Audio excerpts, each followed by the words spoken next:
किनीजवळ मुंबईला जाणाऱ्या खासगी बसवर धाडसी दरोडा 1,22,00,000 रुपयांचा मुद्देमाल लंपास।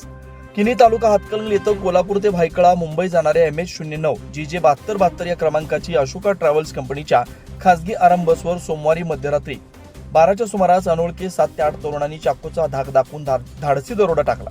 या घटनेची सविस्तर माहिती अशी की कोल्हापूरहून मुंबईला जाण्यासाठी रात्री 11च्या सुमारास कोल्हापूरहून बस सुटली। ती तावडे हॉटेलवर आली असता 3 अनोळखी इसम प्रवासी म्हणून बसमध्ये बसले। तिथून बस वाटारला हातकणंगले हायवेवर आली असता किनीगावच्या हद्दीत बस मागून येणाऱ्या 7 ते 8 साथीदारांच्या मदतीनं चाकू व कोयत्याचा धाक दाखवून सदरचा माल चोरून घेऊन गेले।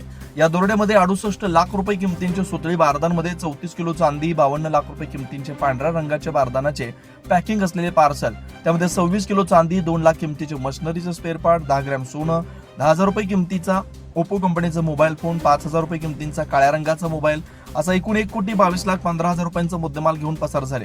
पसार होताना बस ड्रायव्हरला जीव मारण्याची धमकी दिली।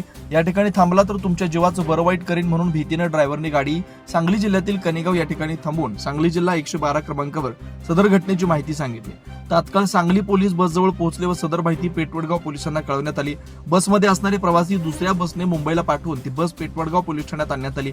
या घटनेची माहिती मिळताच वडगाव पोलीस स्टेशनचं पथक गुन्हे शोध पथक आरोपींच्या शोधासाठी रवाना करण्यात आलं।